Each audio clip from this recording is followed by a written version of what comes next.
pretty cool, guys. Hello, I'm Corey Smith. And I'm Bamford. And under the guidance of Dr. Andrzej Bieszczad, we are ciNeuroBot. ciNeuroBot is a research team dedicated towards the autonomous navigation of a maze using a vehicular robot. The three components of our research done this semester were the cue identification, which is essentially how the robot knows where it is, the color recognition, which is how the robot knows what it sees, and it's the ability to navigate without hitting any walls, otherwise known as obstacle avoidance. Now this may seem similar to other technologies out there in the market, but ciNeuroBot is actually very unique. In this example, Roombas collide with their environment during navigation in order to map out their surroundings. And autonomous vehicles, such as the Google car, use computationally expensive algorithms to navigate throughout their environment. To the left, we have the robot that we plan to use all of our logic on. Over there are the components listed. And over here on the top right, we have the light detection and ranging sensor, or the LiDAR.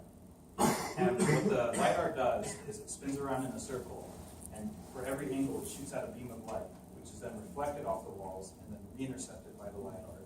And from there, we can have, for every angle, we have an accurate measurement of the distances of the surrounding walls. And the LiDAR is essentially the foundation for obstacle avoidance and cue identification, which we'll explain later. We also have the Raspberry Pi microcomputer, which acts as the brain of the robot, and is where all the logic is run.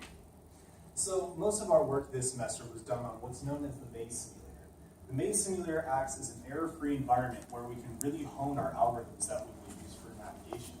This also allows for easy configuration of any of the map settings, the robot settings, or anything in between. So we can essentially switch configurations of the map on the fly, as well as any of the settings with the robot. This also gives us the ability to develop our algorithms so that when they are completed, we can dump all of our code directly onto the robot and have it work exactly the same. The first component of this research was the cue identification. Again, this is how the robot essentially knows where it is. The three components of this that allow this to work are the generation of the training data, the processing of that data to essentially make it more unique and distinguishable, as well as training the classifier that allows us to predict new data. As stated, the first step was generating the LiDAR readings. This is a process of putting the robot in different locations of the maze representing each of our cues. As you can see, a right turn here, T-section right, left turn, and taking thousands and thousands of readings at different angles and positions around these central cues to simulate the robot approaching these cues from different directions. Once we've done this, we get data returned as you see here in the second graph, which on the x-axis represents where the angle was taken, and on the y-axis, the distance away from the nearest wall on that angle. Now, this is a little bit of an abstract graph right here, so if we look at the same data plotted in polar coordinates, we can see how that models the configuration of the maze much more closely. The next step is processing the data. If we graph the first two dimensions of all of our different cues, you can see in this graph right here that the data is heavily clustered together, which makes it extremely difficult to differentiate between each of the cues. The solution is running our data set through what is known as principal component analysis. Principal component analysis takes our data set and observes the elements of that data set with the highest variance between each of the elements.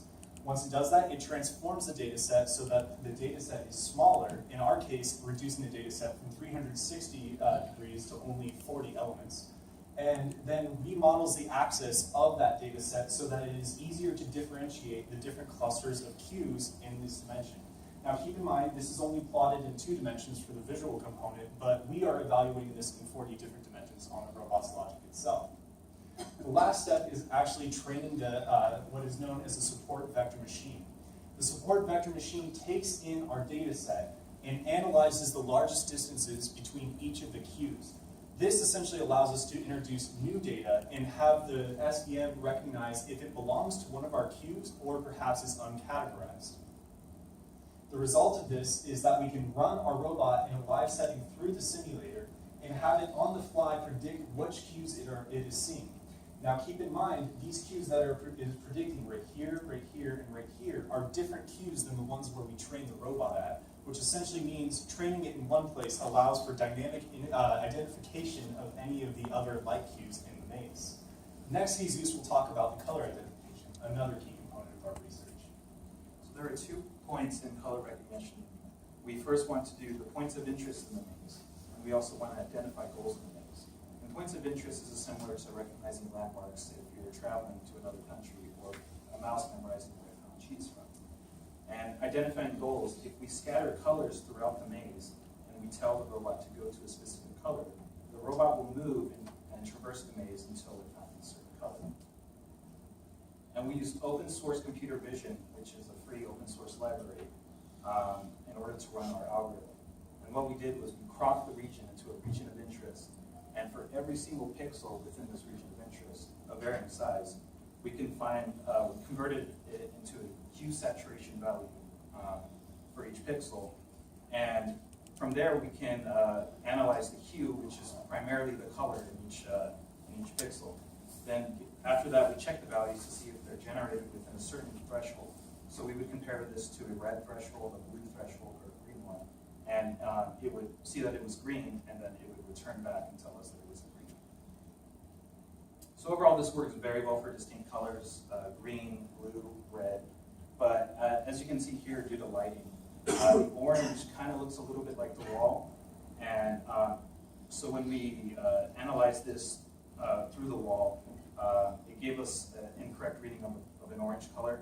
So overall, in the future, we want to support a larger palette of colors to expand on this. And eventually, not just do color recognition, but also shape detection. Now that we've talked about hue identification and color recognition, our last is obstacle avoidance.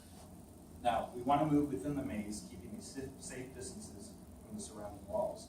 And many algorithms, like we mentioned before, exist, but they're very computationally expensive. So we implemented the inverse compensation vector. Now, given the distances of the surrounding walls, we create a vector that points away from the closest wall towards the middle of the maze. And the algorithm is done like this. Given a LiDAR sensor of 360 degrees distances, we find n number of small distances, or in this example, we have 3 of the closest walls.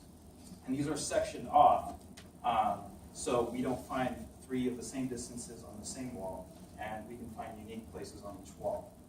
And we compute what's called the inverse vectors. Now, the general idea behind the inverse vectors is the closer the wall is to the robot, the smaller the inverse vector.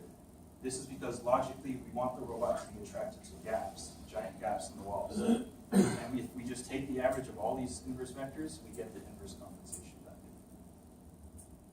Now, overall, the inverse compensation vector is a very computationally inexpensive solution, so it worked very well on a Raspberry Pi.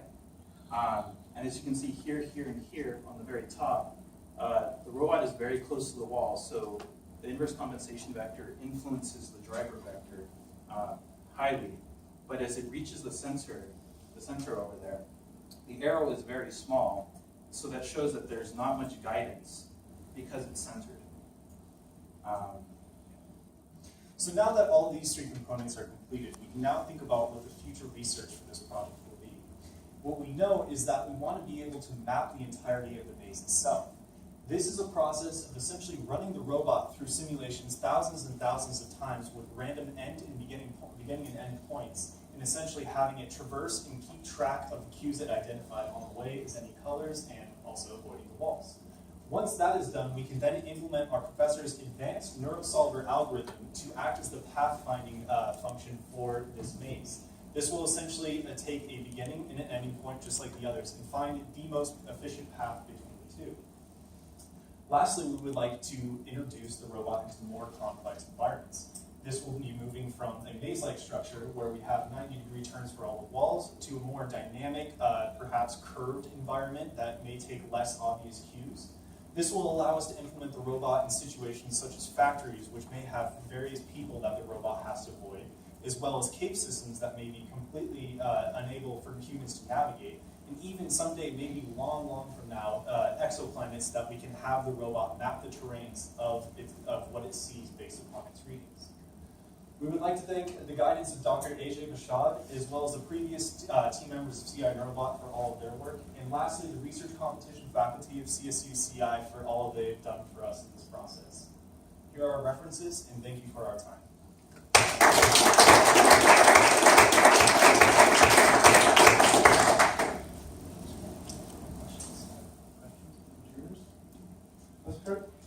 the use of the colors as it being a cue, how does that, or at what point does that go from kind of inserting the robot into an unknown environment versus a mapped environment? I mean, if it knows, or if the colors are on specific points, So, in the map, is that kind of telling it where to go, or where does No. So as we would put this robot in any part of the maze, specifically at the beginning or something, and as it continues to traverse the maze, it would analyze these colors. So there's 2 points to this, where it analyzes the colors, it sees these points of interest, and it keeps it in its mind. And that's where the mapping comes in the future.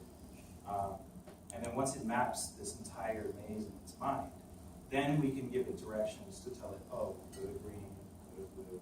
And then the robot would traverse the maze and it goes to the blue. And it would use either, in the future, this is a future implementation where we would use our professor's neurosolver algorithm to traverse the maze and go to the blue after it's been mapped out in its head. To expand upon that, the colors would also just act as a very basic landmark that we could use to identify specific regions of the maze. So if you were driving down a road or something and there's some rock on that road that's highly identifiable, it would act as that in the robot's mind and map out the entirety of the maze. I have 6 wheels. 6 wheels.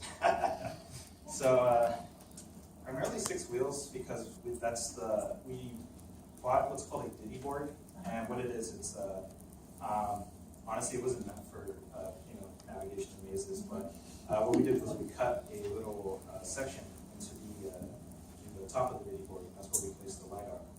So it was just 6 wheels because that's the way we bought it. We could have used a robot that uses 4 wheels. That would work just as fine. But also with 6 wheels, it can the ground matters. It might be hard floor, it might be rock, it might be grass. 6 wheels gives us more traction to be able to move out.